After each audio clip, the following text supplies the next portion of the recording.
तत्व की दिव्य कृपा हो गई। जगत गुरु से मुलाकात हो गई। राधा शक्ति ही जीवन का आधार हो गई। प्रेम की अनंत बहार हो गई।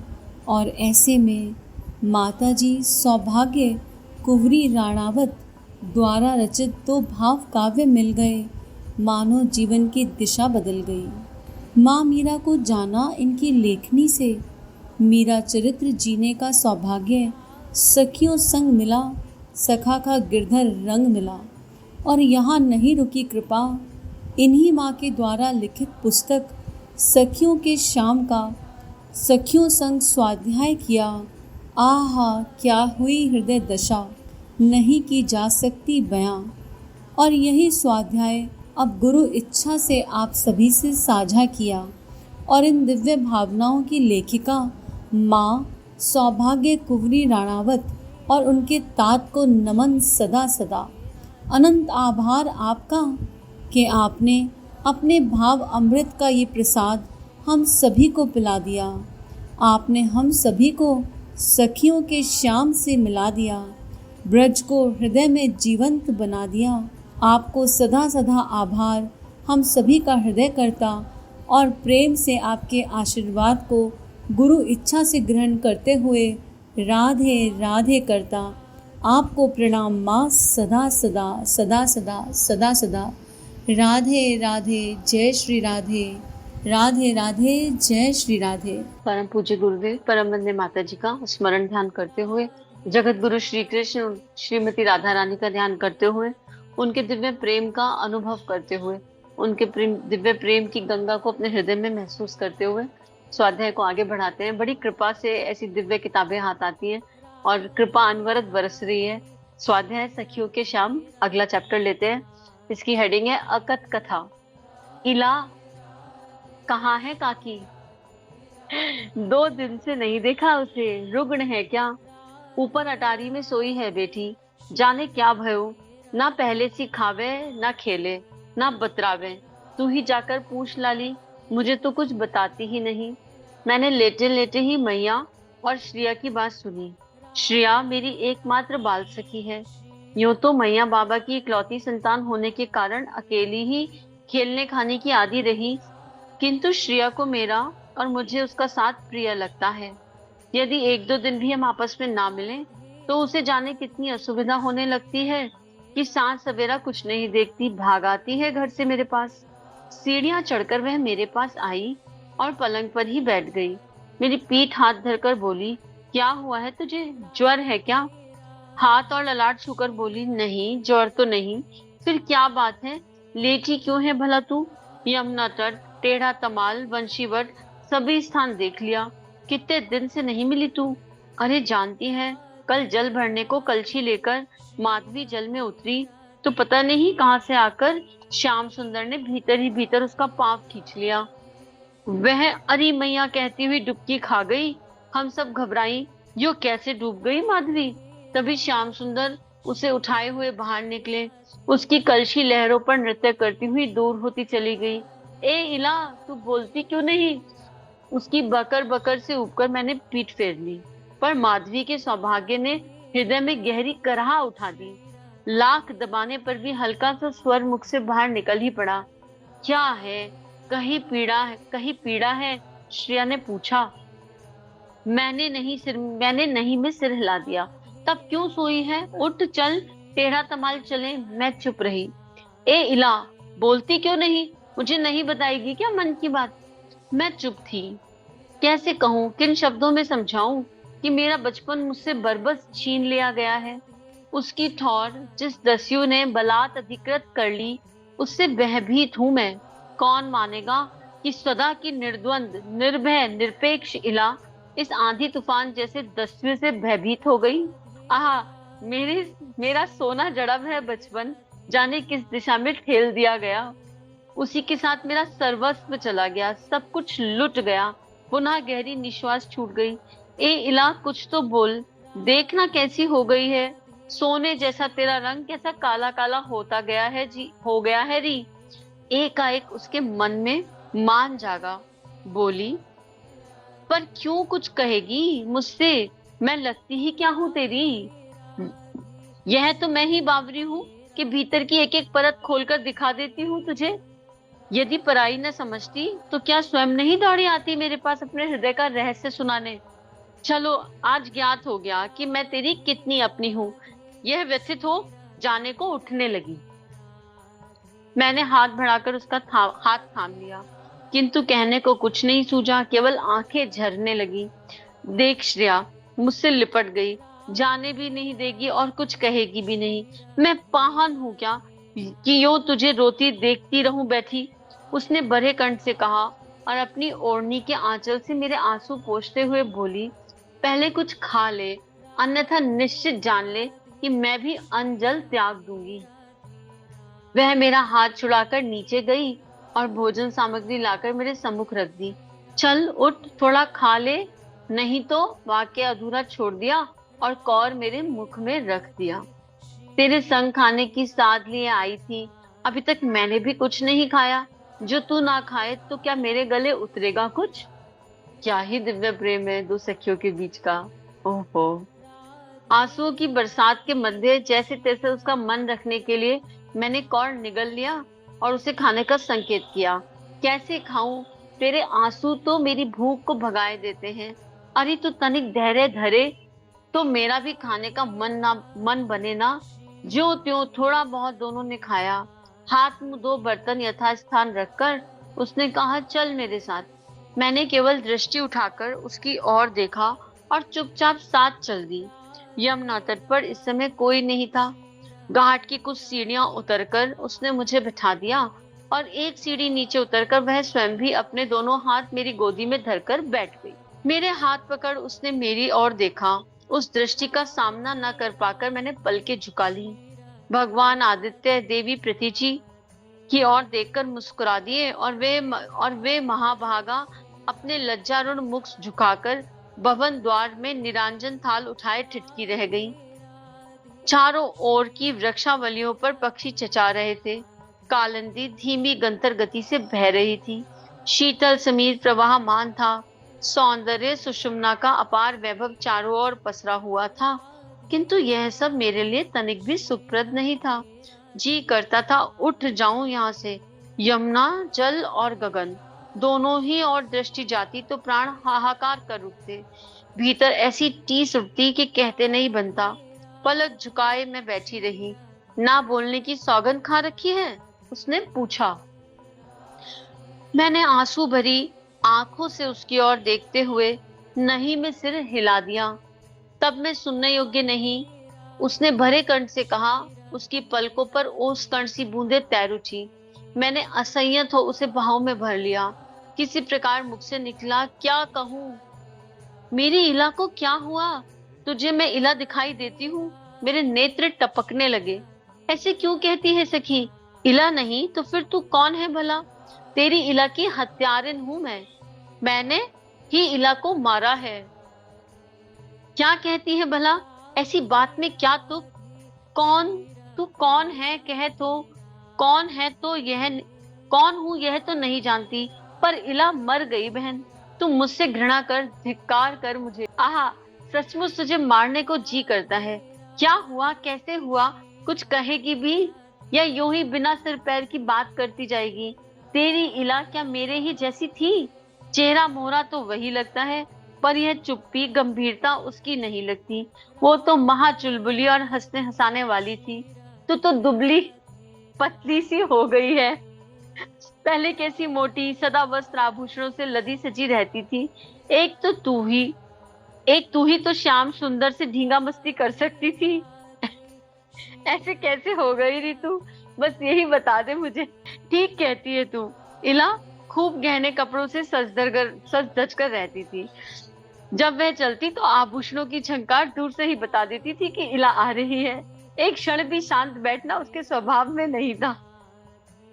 कभी श्याम सुंदर अकेले खड़े दिख जाते तो वह चुपके पीछे जाकर अचानक उनकी पीठ से पीठ सटाकर दोनों बाहों के नीचे हाथ डालकर उनके कंधे पकड़ लेती।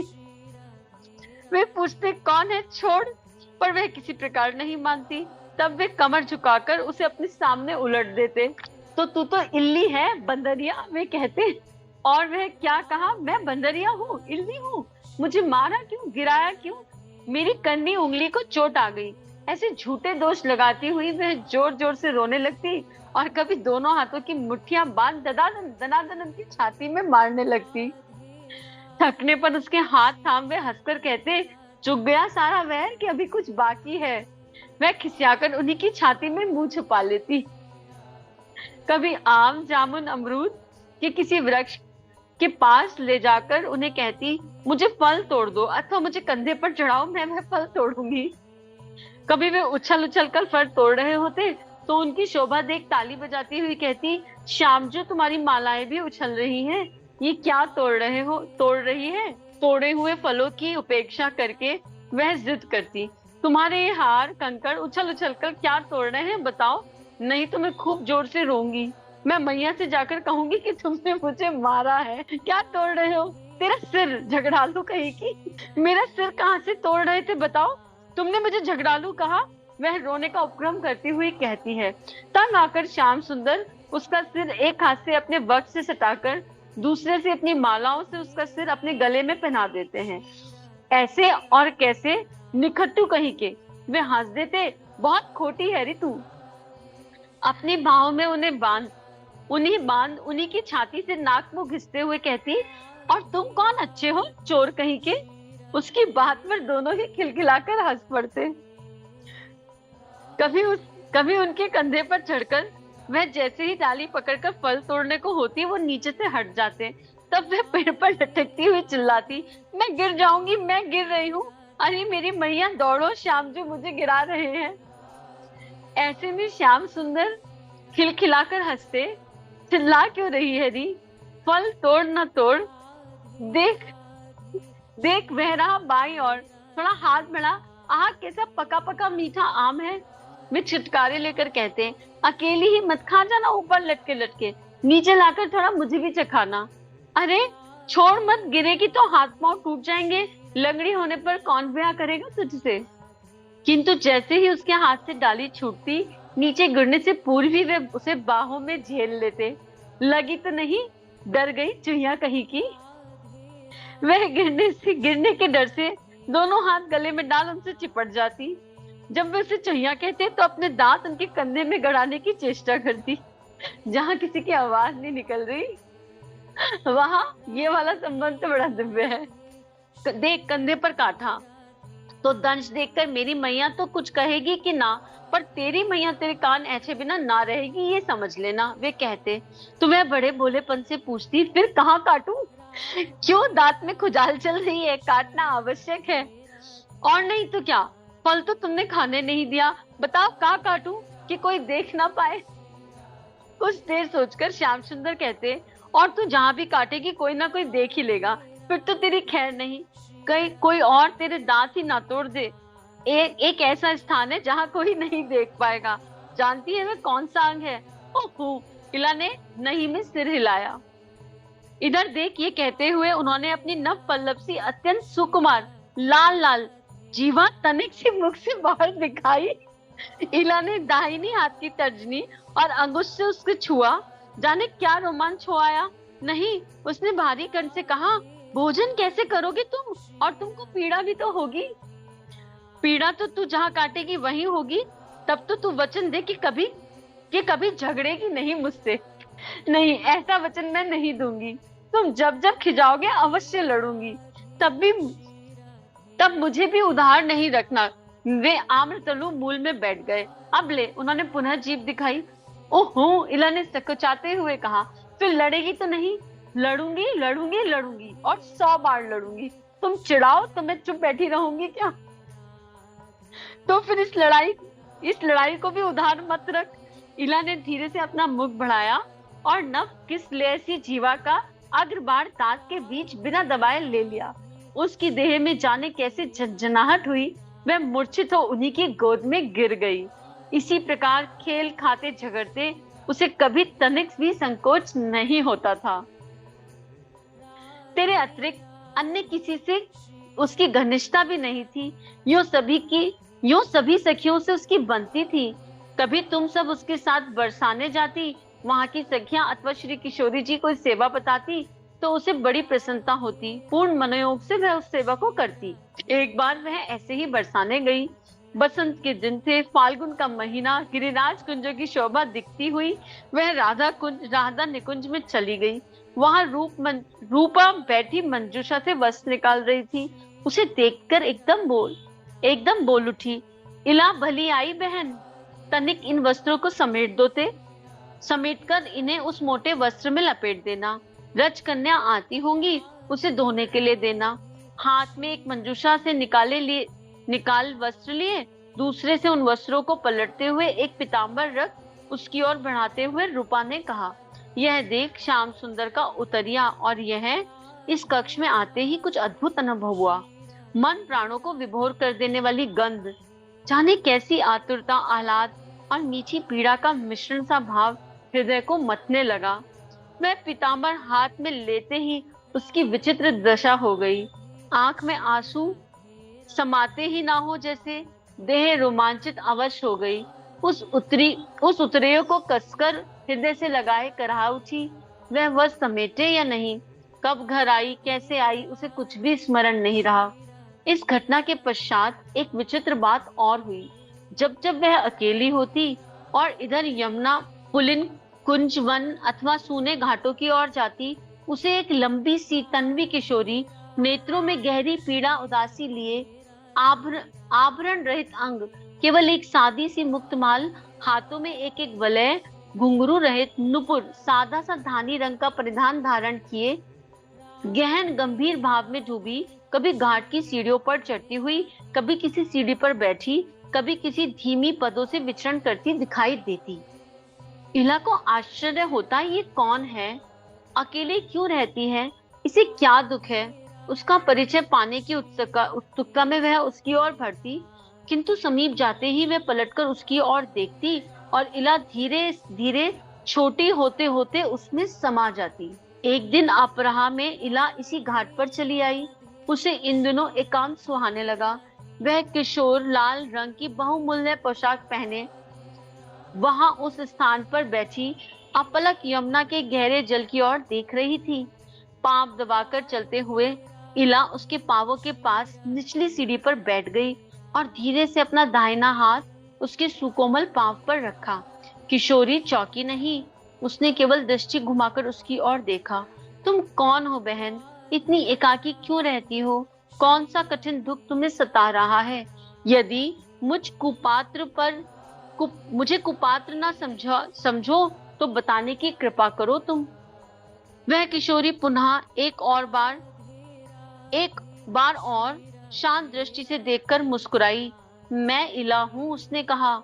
इला चकित हो उसकी ओर देखने लगी और कुछ समझ पाए इससे पूर्व ही धीरे धीरे उसमें समा गई। श्याम सुंदर से भी अब नहीं मिलती। सब कुछ सुनकर श्रेया ने पूछा। इला ने नहीं में सिर हिला दिया। यह क्या किया तूने? हम सब में एक तू ही तो सबसे मोटी, गदबदी, नटखट, तीखी लड़ाकू थी। इतने पर भी श्याम सुंदर और तेरी जाने कैसे पटती थी। तेरा अधिकार और हिम्मत देखकर हम सब चकित थे। लड़की होने पर भी तू हमारे साथ कम ही रहती, या तो अकेली खेलती या श्याम सुंदर के साथ। जब कभी मैं तेरे साथ होती, मैं संकोच के मारे सिर झुकाए खड़ी ही रह जाती। तुझसे छीन वे फल मिठाई मुझे देते और तू दौड़कर मुझसे छीन लेती। वे तुझसे रूठकर चल देते, तब तू अपने हाथ की वस्तु मुंह में डाल उन्हें मनाने के बदले दौड़कर उनकी पीठ पर लटक जाती और कान से मुख लगाकर जाने क्या कहती कि वे खिलखिला पड़ते। उन्हें जाते देख मैं व्याकुल हो जाती, तेरी हिम्मत देख आश्चर्य में डूब जाती कि उन्हें प्रसन्न देख तेरे प्राण सरस जाते। इनकी दी हुई वस्तु तू खा गई, यह पीड़ा भूलकर मैं प्रसन्न हो जाती कि तू उन्हें लौटा लाई। तू उनकी पीठ पर लदी हुई पांव उछालती, कभी गले कभी कान मुख पर फुर करती। वे रोमांचित हो हंसते और अपने गले में पड़े तेरे दोनों हाथ और अपने हाथों में पकड़े गिरने से बचाते हुए कहते, उतर नीचे नहीं तो अभी गिरा दूंगा। ओहो, श्रेया के पास ले चलो, अब श्रेया को चढ़ाओ। मेरे पास से उतरकर तू कहती। तेरी बात सुनकर मैं संकोच में पड़ जाती। मेरी दृष्टि उनके लाल लाल चरणों पर जाती और मुझे संकेत से तू दिखाकर कहती, देख चरण थककर लाल हो गए। तो धप से नीचे बैठकर कहती, आओ कान्हा जी, अब मैं तुमको उठाकर ले चलती हूँ। नहीं, मुझे कहीं नहीं जाना, मैं यहीं खेलूंगा। वे वहीं बैठ जाते। देखो ना तुम्हारे चरणतल कैसे अरुण हो गए। तू उनका हाथ खींचती, आओ मेरी पीठ पर चढ़ो। नहीं इला, मुझे कुछ नहीं हुआ। तू कहे तो अभी तुम दोनों को उठाकर घर तक पहुंचा सकता हूँ। श्रेया, तू समझाना इस हटीली को। तुम्हारे चरण ही अरुण नहीं, भाल पर भी श्रम बिंदु झलक आए हैं। मैं कहती, आ इला, अपने दोनों इनके पद संवाहन करे। तू एकदम झटपट उनका एक पद अपनी गोद में धर लेती। आहा, केवल अरुण ही नहीं, उष्ण भी हो गए। कहती हुई कभी उनके चरण को कपोलों से, होठों से, कभी हाथों से, कभी आंखों से हृदय लगा लेती। मैं मुग्ध सी तेरे इस मुक्त व्यवहार को देखती रहती। श्रेया की बातें सुनते हुए इला के नेत्र मानो निर्झर बह गए। उसने श्रेया की हथेलियां अपने हृदय से लगा ली। आहा, तेरे कितने हाथ हैं शीतल बहन, तेरे हाथ कितने शीतल हैं बहन। उन चरणों की शीतलता, स्पर्श की राह तेरे हाथों में उतर आई है। चल बहन, उसी स्थान पर चलें। श्रेया ने इला का हाथ पकड़कर उठाना चाहा। क्या करूंगी बहन वहां जाकर। अब ना मेरा वह हीरक जटित बचपन रहा, ना हृदय में वह उल्लास। भीतर शीतल कठिन दाह सुलग उठा है। जाने ये कैसा रोग है बहन। उनके दर्शन स्पर्श को प्राण तरसते हैं, पर पद उस और उठते ही नहीं। मेरी सारी हिम्मत जाने कहाँ चुक गई।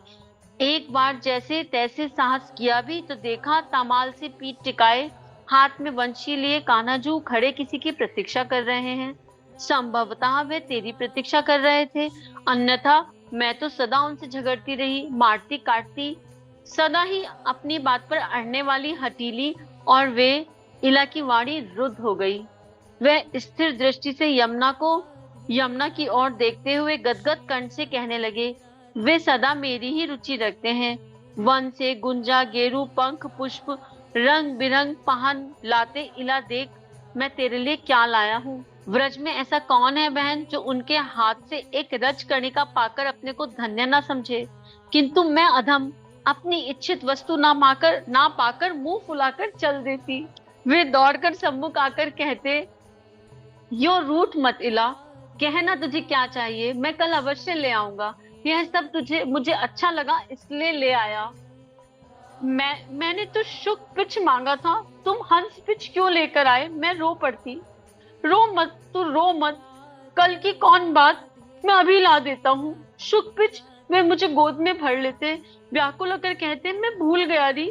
मैया कहती है मैं बड़ा भोला हूँ, किसी से याद नहीं रहता। तू यहीं ठहर, जाना नहीं, तुझे मेरी सौगंध, मैं अभी शुक पिच लेकर आता हूँ। वो शुक पिच छूने चले गए और मैं उनकी लाई हुई वस्तुओं से खेलने लगी। बार बार लगता इतनी देर हो गई, कहाँ गए श्यामजू। ए इला देख, मिल गया शुक पिच, उन्होंने दूर से ही पुकारा। मैं दौड़कर उनसे लिपट गई, आंखों में आंसू भर आए। उन्होंने पूछा, क्या हुआ तुझे। देख यह शुक पिच, इतनी दूर क्यों गए इसे ढूंढने, क्यों गए तुम। दूर कहाँ गया, उस पलाश नीचे तो मुझे मिला। ले, अच्छा है ना, मुझे यह नहीं चाहिए, तुम चाहिए। अब यह तुम ही क्या है। कल तक ढूंढ लाऊंगा तो चलेगा, किसी से पूछना पड़ेगा तुम ही क्या चीज होती है। चिढ़कर दोनों हाथ मुट्ठी में बांधकर उनके वक्ष पर रखते हुए बोली, तुम कान्हा जी, तुम चाहिए। अरे बाबरी, मैं तो तेरा ही हूँ। वे हंस पड़े। नहीं, मैं तुम्हारी हूँ, नहीं मैं तेरा हूँ। बहुधा इस विवाद का निर्णय मेरी मैया आनंदा या बाबा सुवीर कर दे, दोनों एक ही निर्णय देते, तुम दोनों एक दूसरे के हो। मैं भैया बाबा से भी झगड़ती, कहा यदि ऐसा होता तो हमें साथ रहने देते ना, जैसे तुम दोनों साथ रहते हो।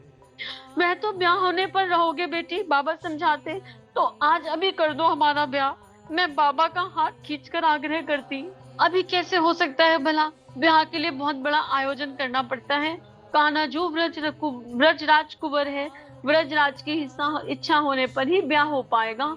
शांडल्य ऋषि मुहूर्त बताएंगे, बहुत बड़ी देर लगती है इन सब कार्यों में। ये सब होगा तब तक तुम दोनों भी बड़े हो जाओगे। हाँ, यह बड़ा होना भी कितना दुखदाई है ना। कभी मैं बड़ी होने के लिए उतावली हो उठी थी, नित्य मैया बाबा से पूछती, श्यामजू से पूछती, आज मैं बड़ी हो गई क्या। तुझे बड़ा होना अच्छा लगता है? वे पूछते। हाँ, फिर हमारा ब्याह होगा ना इसी से। तू झगड़ती है, मैं तुझसे ब्याह नहीं करूंगा। मैं तो करूंगी और तुम्ही से ब्याह करूंगी। मैं नहीं करूंगा, तू झगड़ती है। तुम चिढ़ाते हो, इसी से झगड़ती हूँ। नहीं खिजाओगे तो नहीं लड़ूंगी। और बड़े होने पर थोड़े कोई लड़ाई करता है भला? दिन में रातें क्या सोचते होंगे वे। चल उठना इला। श्रेया ने हाथ थाम कर उठा दिया। यहाँ कोई है श्रेया? श्याम सुंदर है, तेरी प्रतीक्षा कर रहे हैं। चल पगली, खड़ी क्यों रह गई?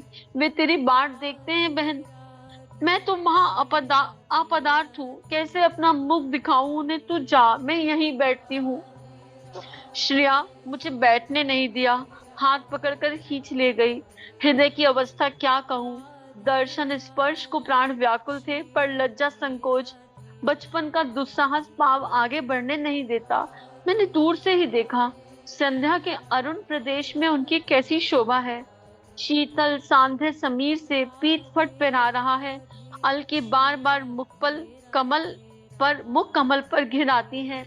गौर गौरज मंडित अलके पलके फेट में बंसी, हाथ में लुकुट, सर्वांग धातु चित्रित, पुष्प भरण सज्जित, कुंडलों की आभा से दमकते कपोल, अन्वेषण तत्पर, दीर्घ द्वर, वह सिंह थवन, विशाल वक्ष बाहु, बैरिन चेतना साथ छोड़ गई। अगला चैप्टर साथ ही साथ ले लेते हैं, शायद ये कंप्लीट होगा।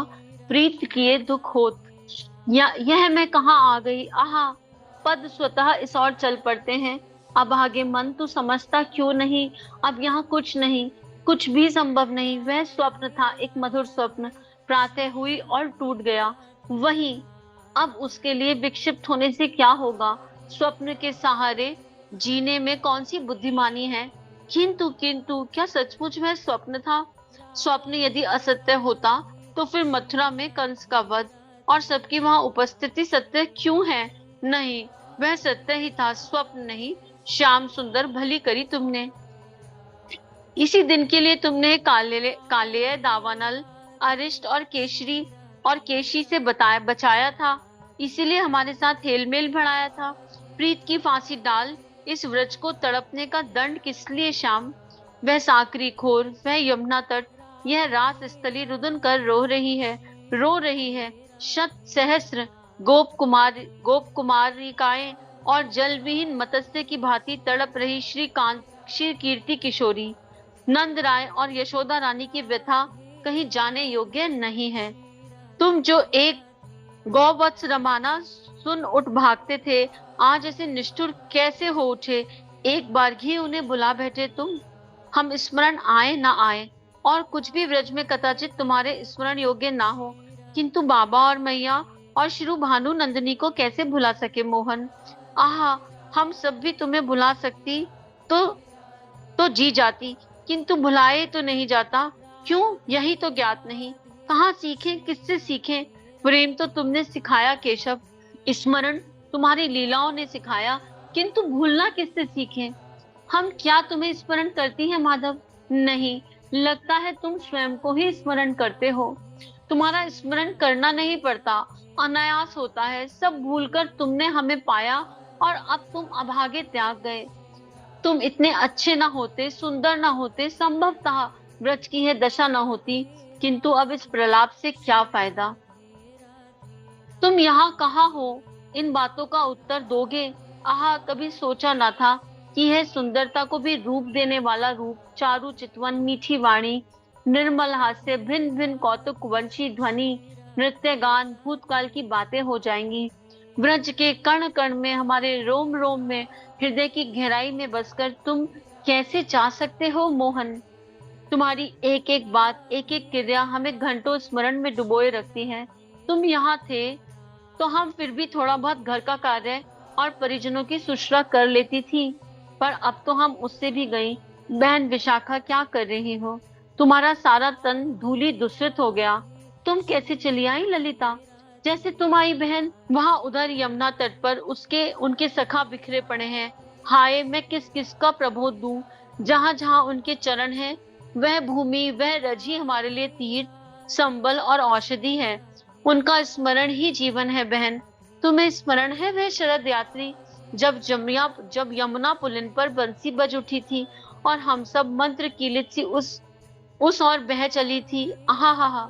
शिला तल पर उत्फुल्ल मलिका मलिका के सुमान सुमान स्तरण विराजित, उनकी वह अपार अनंत शोभा। गद्य कंठ से विशाखा बोली, यद्यपि उनका रूप सभी उपमा उदाहरणों से परे है, फिर भी लगता था शरद पूर्ण चंद्र की ढल ज्योति स्नान से स्नात हो। उनका भव्य रूप और अधिकाधिक अपरूप हो उठा, जैसे सार असली लोहा फौलाद के खड़क की धार पुनः स्थान पर चढ़ा दी। नहीं बहन नहीं, कोई उपमा उनका स्पर्श भी नहीं कर पाती। समता की तो बात ही कहाँ है। हाँ तो कहे बहन, उस रात्रि की चर्चा कर तनिक प्राण उस सुधा का पान कर शीतल हो ले। हमारे पहुंचने के कुछ क्षण पश्चात ही वंशी के छिद्रों पर थिरकती उंगलियां थम गई और वेणु में प्राण फूंकने वाले अधर संकुचन त्याग मुस्कुरा उठे। अर्ध निर्मित कमल पत्र सी पलकों ने उठकर अपनी मंजुषा के लिए के अमूल्य रत्नों को उदासित कर दिया। विशाखा, लोग मद पीकर मद विहल होते हैं, किंतु हम ब्रजवासी उनके दर्शन से ही छक जाते हैं। दर्शन क्या कहें सखी, हमें तो उनका स्मरण भी उसी अवस्था में पहुंचा देता है। उस समय कैसे निष्ठुर होकर वे बोले थे, वन शोभा देख चुकी, अब लौट जाओ। कुल कामनियों को निशिथर में घर में बाहर घूमना शोभा नहीं देता। यदि तुम वंशीनाथ सुनने आई हो अथवा मुझे देखने को, तब भी अब अतिकाल हो चुका है। तुम अपने गृह को लौट जाओ, वहां तुम्हारी प्रतीक्षा हो रही होगी। धर्म की रक्षा ही जीवन का सत्य है, और मैं भी धर्म पालने से ही प्रसन्न होता हूँ। धर्म की रक्षा ही जीवन का सत्य है, और मैं भी धर्म पालन से ही प्रसन्न होता हूँ। विशाखा वे शब्द बाण खाकर हम वहां उस समय क्यों ना मृत्यु को प्राप्त हुई। यदि ऐसा हो जाता तो आज का यह दारुण सुख कैसे हमारे प्राणों को संतत करने का अवसर पाता। आगे कहे बहन। उनके उन कठिन शब्दों ने कर्णों में प्रवेश करते ही हमें मूल्य उत्पादित लतिकाओं सा अर्धमृत बना दिया। मुख सूख गए, सिर झुक गए और नए पनारे बन गए। किसी को कुछ समझ नहीं पड़ रहा था कि क्या कहे क्या करे। किसी प्रकार साहस से मैं बोली, ऐसी अनीति मत करो मोहन। गृह परिजनों से नाता तोड़ हमारे प्राण तुम्हारे चरणों से बंध गए। अब एक भी पद हम उधर चलने में समर्थ नहीं हैं। किंतु उन पर तनिक भी प्रभाव न पड़ा। वे पूर्ववत धर्मोपदेश करते रहे। ऐसे में चंद्रावली जीजी ही सदा की तरह सहायिका हुई बहन। इस समय भी वह वही बोली, ठहरो श्याम सुंदर, बहुत सुन लिया धर्म तत्व। मुझे संदेह है कि धर्म के विषय में तुम स्वयं भी कुछ जानते हो। जो तुम्हें ना पहचानता हो उसे सुनाना। यह सब धर्मों के अधिष्ठाता क्या तुम नहीं हो? जगत के आधार, प्राणियों के प्राणोदम क्या तुमसे भिन्न है कहीं? प्राणी मात्र का सबसे श्रेष्ठ धर्म है अपने आप से, अपने उधम से जुड़ना, उसे जानना, प्राप्त करना, और वह तुम हो श्याम सुंदर, वह तुम हो। सबसे बड़ा धर्म है अपने मूल को जानना, उसे सुनना, उसे प्राप्त करना, उसमें मिल जाना, और यही सबसे बड़ा धर्म है। तो संसार की नजरों में जो अधर्म है वो धर्म हो सकता है। अब मीरा ने संसार की नजरों में तो कुछ धर्म नहीं किया, कोई जिम्मेदारी नहीं उठाई, ऐसा नहीं किया, वैसा नहीं किया, लेकिन वो थी तो धर्म के मार्ग पर ही। कोई भी भक्त का चरित्र उठा के देख लो, जीवन चरित्र, इतने दिव्य भक्त हुए इस धरा पर, थे तो सब धर्म के मार्ग पर, लेकिन जिस संसारिक बुद्धि से हम तोलते हैं उससे नहीं थे। तुमसे प्रेम करना, तुम्हें प्राप्त कर लेना ही धर्म का परम प्राप्य है। धर्म का परम प्राप्य है। फिर तुम हमें कौन से धर्म का उपदेश सुना रहे हो? और यह भी बता दो कि तुम्हारे बताए इस थोथे धर्म का पालन का फल क्या होगा? हम यहाँ धर्मोपदेश सुनने नहीं आई। जैसे आदि पुरुष अपने भक्तों का पोषण करते हैं, वैसे ही तुम भी हमारा सत्कार करो। निष्ठुर लोक परलोक का त्याग करके शरण में आई हम अबलाओं को ऐसी विपरीत बातें कहना कहाँ तक उचित है? किंतु फिर भी इतना कुछ सुनकर भी श्याम सुंदर वैसे ही शिला पर बैठे मुस्कुराते रहे। मल्लिका के सुमन झरकर उसकी अलकों में उलझ रहे थे। हमारी धूमिल आशा अब वे श्री किशोरी जी के चरणों से जा लगी। सबके झुके मुखों की मुखों की अश्रु रुद्र धुंधलाई, दृष्टि के सम्मुख अंधकार आधिपत्य जमाने लगा। अंतर को मानो गर्म लोहे से दागा जा रहा हो। तभी श्री किशोरी जी का स्वर सुनाई पड़ा, हम तुम्हारी दासी हैं श्याम सुंदर, हमारा उपहास तुम्हारे योग्य कार्य नहीं। और वैसे भी भगवत प्राप्ति के लिए तो मनुष्य तन मिला है, मानव देह मिला है, और वो भगवान प्राप्त हो गए इन सबको, तो मनुष्य तन तो वहीं के वहीं सफल हो गया। अब जब भगवान प्राप्त हो गए तो भगवान का सानिध्य छोड़कर कैसे जाया जाए।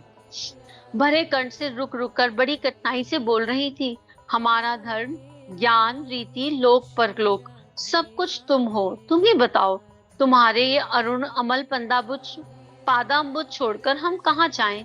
तुम ही बताओ, तुमसे बड़ा धर्म कौन सा है? तुम्हारी लीलाओं से, तुम्हारे रूप से, तुम्हारी हंसी और तुम्हारी मीठी वाणी से, तुम्हारे बल और गौरव से, तुम्हारे स्नेहलिल स्वभाव से वश में हुई हम अबलाएं अब कहाँ जाएं? क्या तुम मात्र व्रज कुमार ही हो? अरे बहन, वह चितचोर शिलाशल से उठ खड़ा हुआ, हंसता हुआ हमारे सम्मुख आया। अच्छा सखियों, तुम्हारी ही बात रहे। उसने कहा, चलो इस सुंदर रात्रिका का नाच गा और खेल सदुपयोग कर इस सुंदर रात्रिका को नाच गाकर और खेलकर इसका सदुपयोग कर लिया जाए। अपने पीताम्बर से उसने हम सबके मुख पहुंचे, जैसे हमारे मृत तन में जीवन जाग उठा। उस प्रसन्नता का वर्णन कैसे करूं? कानों के पथ से जैसे जलते हुए हृदय पर सुधा धारा उड़ेली गई हो।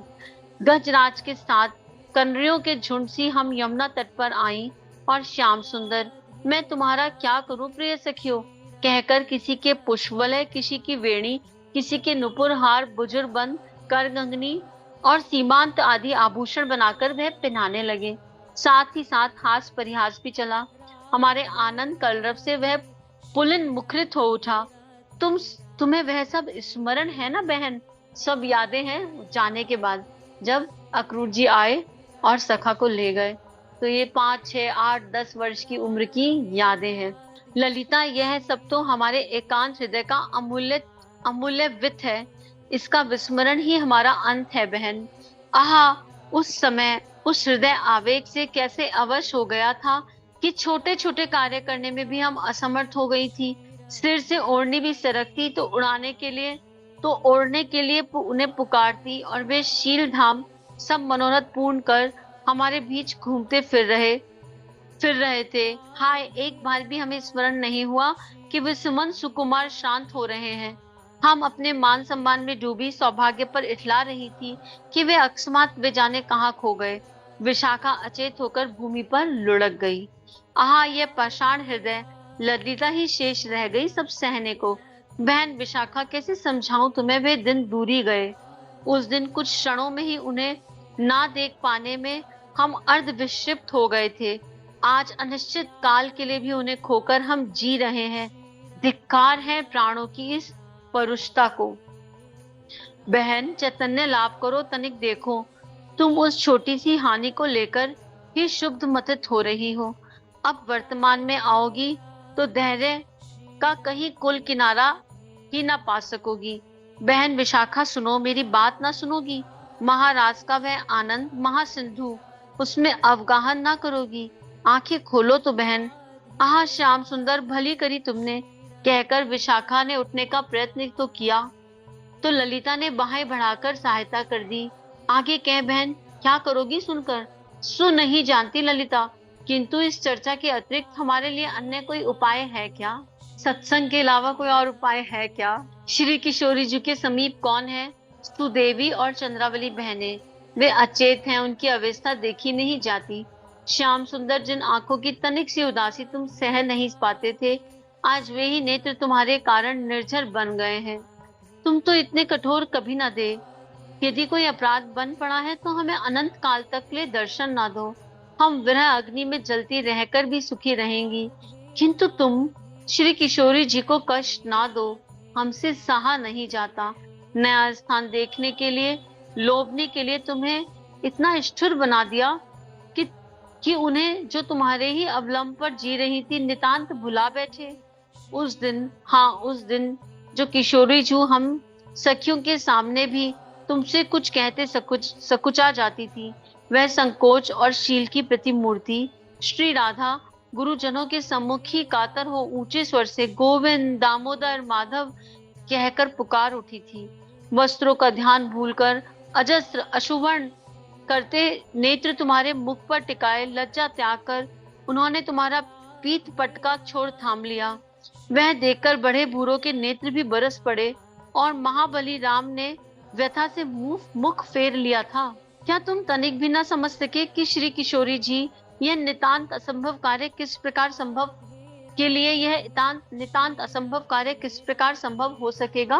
आहा, निर्मम कोमलता पूर्वक धीरे से अपना वश छुड़ाते हुए तुमने एक वाक्य, केवल एक छोटा सा वाक्य कहा, अहम आयास्य, और तुम रथ पर जा चढ़े।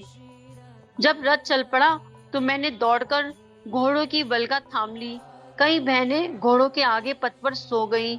मैंने वल्गा थामे की कातर याचना की थी। श्यामजू, ये स्वर्ण वल्लरी छिन्न युतिका सी भूमि पर पड़ी है, उन श्री राधा को मैं कैसे धैर्य बंधाऊंगी? ये अयास्य का मतलब क्या होगा, किसी को समझ में आया? अहम अयास्य, मैं अयास्य। तब तुमने अपने आंसू भरे विवश नेत्रों से मेरी ओर देखकर कंठ से गुंजाल माल उतार दी।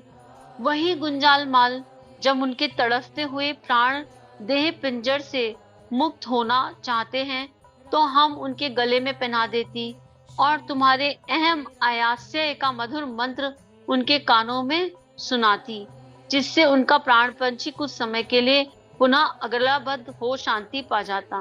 मैं अलग नहीं हो सकता।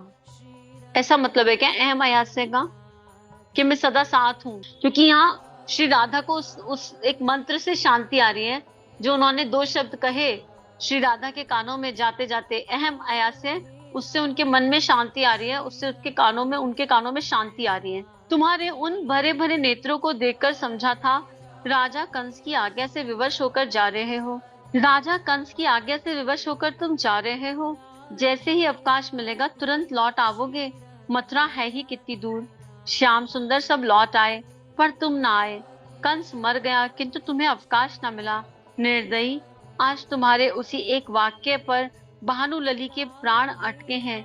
ओ निष्ठुर, जिनके एक दिन दर्शन ना पाकर तुम व्याकुल हो उठते थे, आकर देख लो विरह में उनकी कैसी अवस्था हो गई। गुरुजनों से भी वे अपने दुख की लज्जापद स्थिति छुपा नहीं पाती।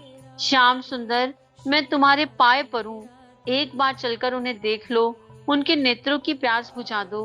हाय, कितने दिन हम उन्हें भुलावे में रख सकेंगे। आओ मोहन, उनकी जीवन हानि से बढ़कर ब्रज की और तुम्हारी क्या हानि होगी। आओ माधव, ललिता उठ बहन, किशोरी जी के समीप चले, जो प्रेम के अतिरिक्त अन्य किसी भी प्रकार से वश में नहीं होता। वह आएगा भी तो किशोरी जी के कारण। उस प्रेम सिंधु के मिस हम भी दर्शन पालेंगी।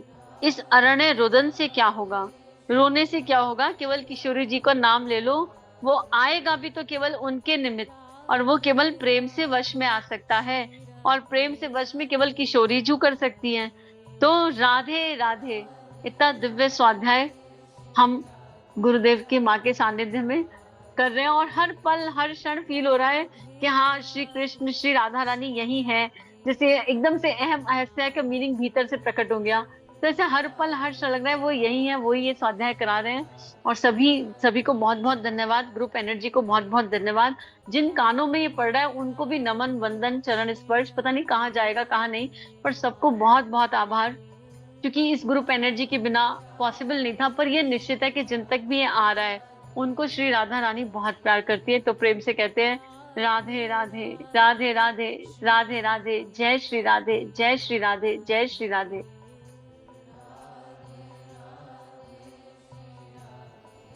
हमारे YouTube चैनल को सब्सक्राइब कीजिए और बेल आइकन पर क्लिक कीजिए ताकि आने वाली सभी वीडियो की नोटिफिकेशन आपको मिलती रहे।